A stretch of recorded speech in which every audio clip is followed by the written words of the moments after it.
Salut les amis, c'est Isma, bienvenue sur ce qui me fait kiffer, Passion Pop Culture, la chaîne qui décortique l'actualité, qui fait des reviews sur les films et les séries. C'est un plaisir pour moi de vous retrouver pour une des premières reviews ciné de l'année, je crois, quand même, parce qu'on n'en a pas fait depuis un moment.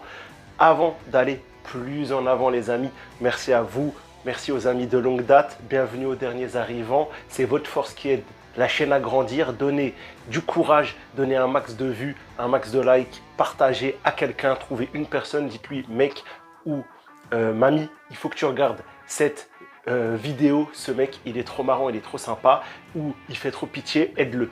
Bien évidemment les amis, on va entamer cette review de The Fall Guy dans 1 minute, avec une partie d'abord sans spoil, et on fera ensuite du spoil, ce qu'on ne fait pas d'habitude sur les séries et généralement sur la chaîne. Si vous me découvrez via cette vidéo, nous faisons du Star Wars, beaucoup de Star Wars.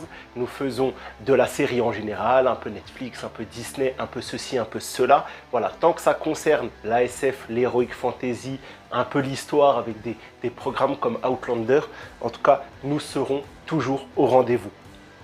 Bref, les amis, maintenant, The Fall Guy, qu'est-ce que c'est? De quoi ça parle? C'est un film qui est sorti ce mercredi 1er mai au cinéma avec Ryan Gosling, que j'affectionne tout particulièrement, et Emily Blunt.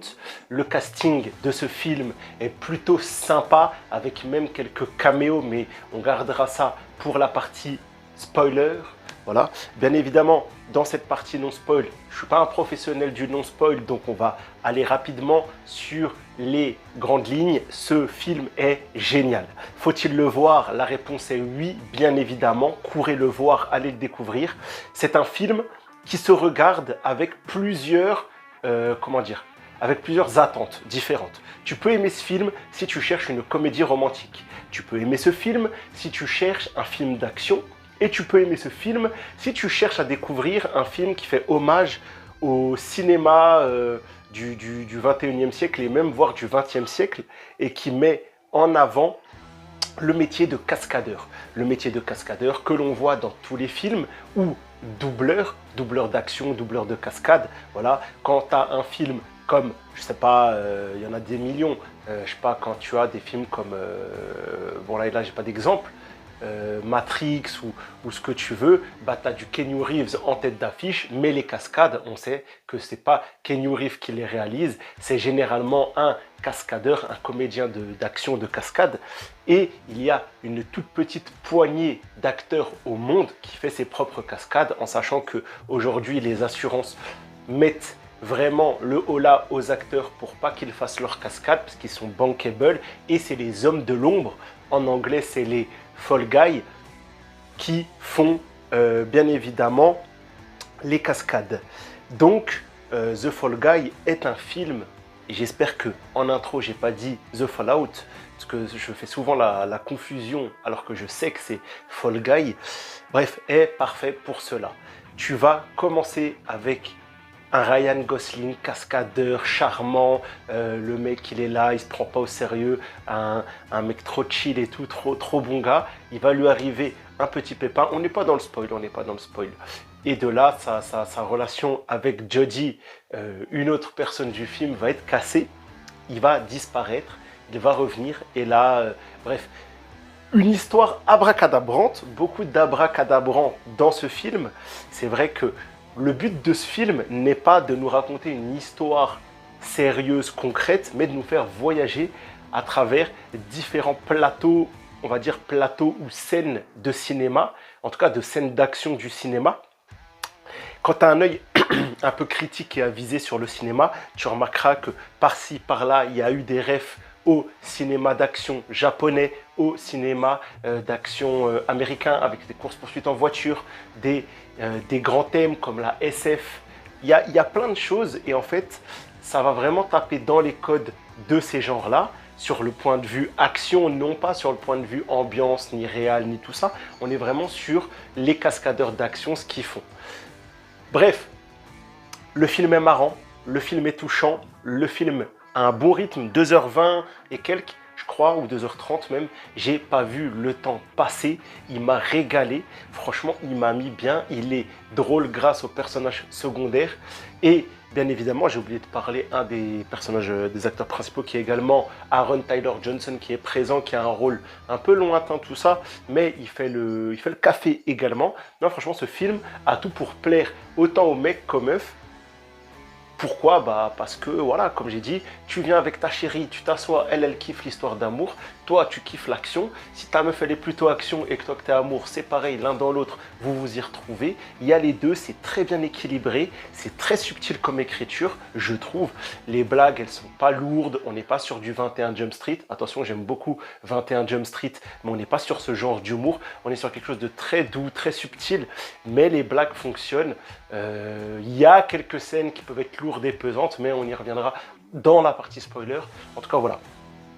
On voyage, on a de l'action, on est sur un genre de road trip, very bad trip, sans le côté exagéré. Et pourtant, il y a déjà des choses qui sont vraiment, vraiment abusées. Mais voilà, le film est tout, pour moi, le meilleur film popcorn, donc qui rejoint un peu les compétences de tu veux te poser, passer un bon moment, te divertir sans te prendre non plus la tête, sans avoir un enjeu émotionnel comme Endgame ou une attente comme un Star Wars 8 et 9, tu vois. Tu veux juste le bon film de l'année qui te fera kiffer, qui te laissera un souvenir mémorable, et ben c'est The Fall Guy.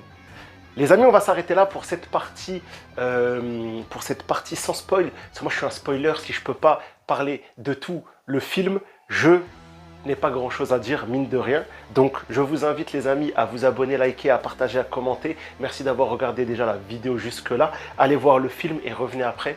Vous allez voir, à mon avis, vous allez vous régaler et j'espère avoir vos retours en commentaire. 1, 2, 3, maintenant on spoil, c'est parti. J'ai un entrain rarement exprimé en parlant de ce film parce qu'il m'a vraiment régalé. Cette année, moi j'ai eu deux films qui m'ont vraiment mis une claque. C'est The Iron Claw, le film avec Zac Efron qui parle de catch. Je suis gros fan de catch, donc forcément j'ai eu un affect particulier avec ce film. Ryan Gosling, que ce soit dans Drive ou même dans ses comédies romantiques ou ses films d'amour tout simplement, comme attends, alors, je te promets, on n'oublie jamais. Un des deux c'est Shining Tatum, un des deux c'est Ryan Gosling. J'ai juste un trou, mais vous savez la vérité. Ce film est magnifique. Celui où il joue avec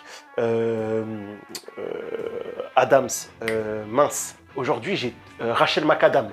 Rachel McAdams est fantastique. Il y a 1 milliard d'autres films de Ryan Gosling où il brille. Et encore une fois, il crève l'écran. Tu vois presque que lui pendant tout le film. C'est pas un film où tu as un partage d'écran avec une double ou une triple narration. Et pourtant, il est pertinent à chaque seconde. Du début, sa chute, sa convalescence, et c'est le petit point noir. On est dans le spoil, des amis, ça va vite, on spoil tout.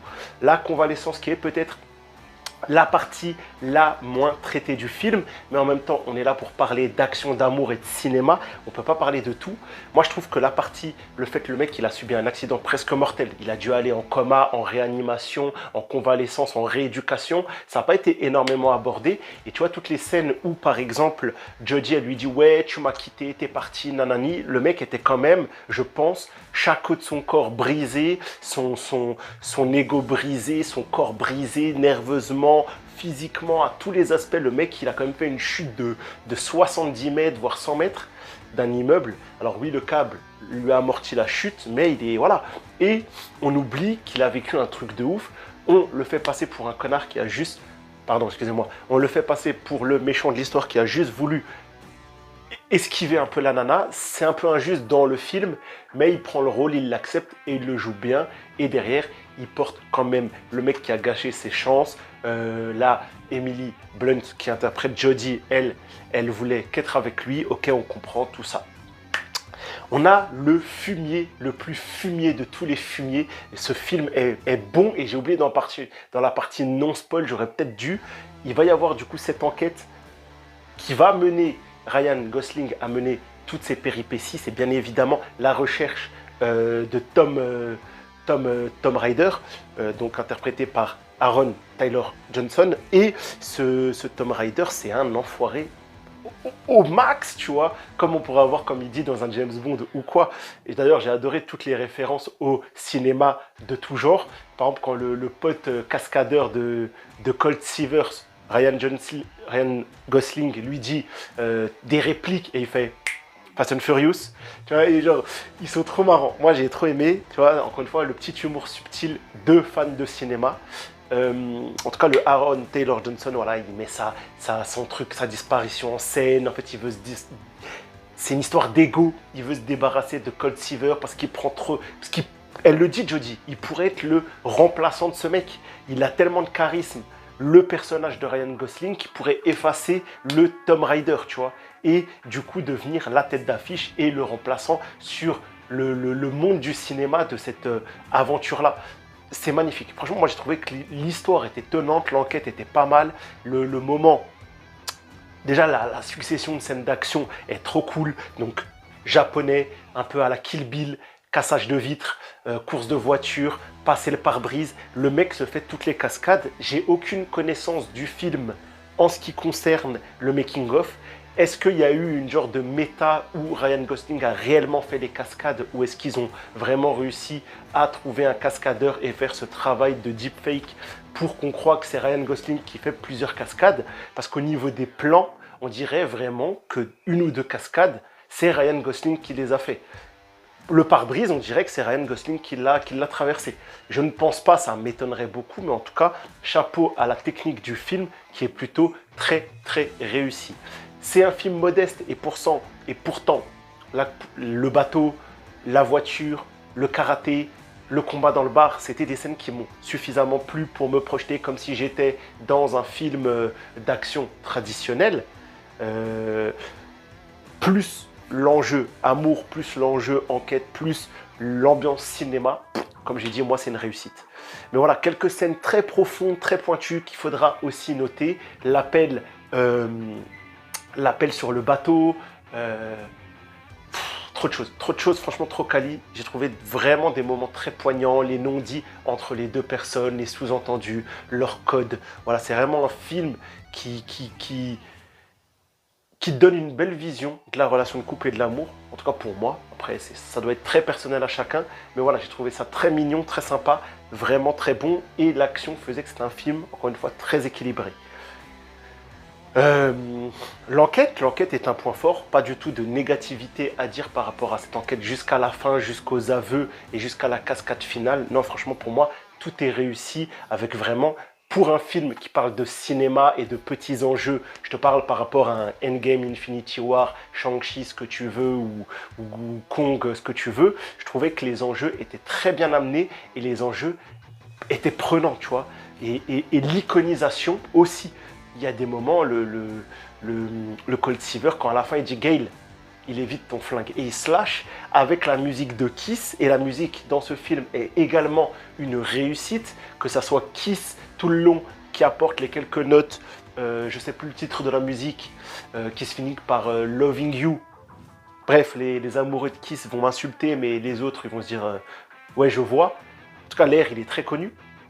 Voilà, c'est très iconique, c'est très iconisant. Et franchement, si demain il signe pour un Fall Guy 2, je prends. Après, on sera sur de la redite, on n'ira pas sur un univers étendu, bien évidemment. Mais franchement, moi, je signe parce que j'ai trouvé ça plutôt bon. Le dernier point négatif, qui n'en est pas réellement un, c'est que toute la communication du film, parce que j'ai ce film à l'œil peut-être depuis 2023, c'est bien évidemment la musique de Bon Jovi, donc You Give Love at By Name, un truc comme ça, Bad Name. J'ai vraiment un problème avec les titres de chansons américaines et je m'excuse. Et pourtant, c'est un morceau que vraiment je kiffe au maximum, est absent du film et c'est bien dommage. C'était une musique pour la communication. Généralement, les gens qui font les bandes annonces n'ont rien à voir avec les gens qui font les films. Du coup, la musique a été choisie pour cette bande-annonce. Ça a vraiment fait le café, mais on ne l'a pas eu dans le film et c'est bien dommage parce que je trouvais que ça collait vraiment à l'ambiance générale. On retiendra également, et ça sera le dernier point, que voilà, toute la fin du film, montre des petits extraits de grands cascadeurs et de grands films qui parlaient également de cascade. L'homme qui valait 3 milliards, tout ça, des petits caméos d'acteurs, tout ça. C'était vraiment cool de voir un peu ce montage final qui te parle de cascadeurs, de l'histoire de la cascade. Ça montre vraiment que ce film voulait replacer le cascadeur sous la lumière, tu vois, du cinéma, que c'est un rôle vraiment important, surtout nous, fans de films d'action, de SF, de fantasy. Et bien évidemment, j'ai parlé d'un caméo en début de partie. On a, pour vous dire, à la fin, un caméo de Jason Momoa qui a rien à faire là, mais c'est trop marrant dans ce moment où ils font, comme si c'était ce fameux deepfake pour remplacer le Aaron Taylor Johnson.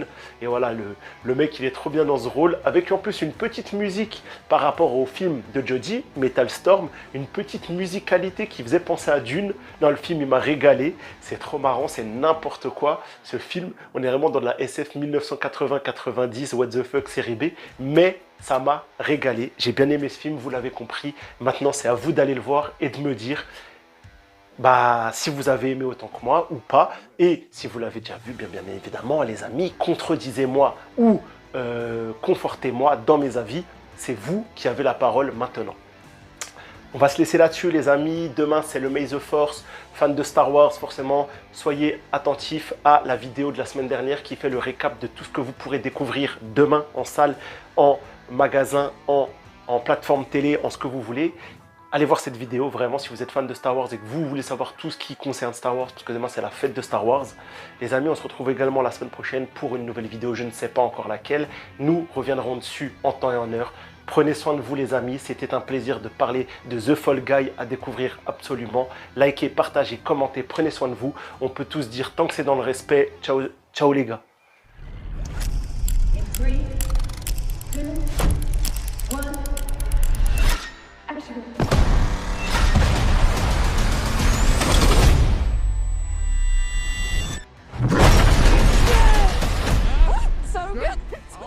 Good. Shot to the heart, and you're too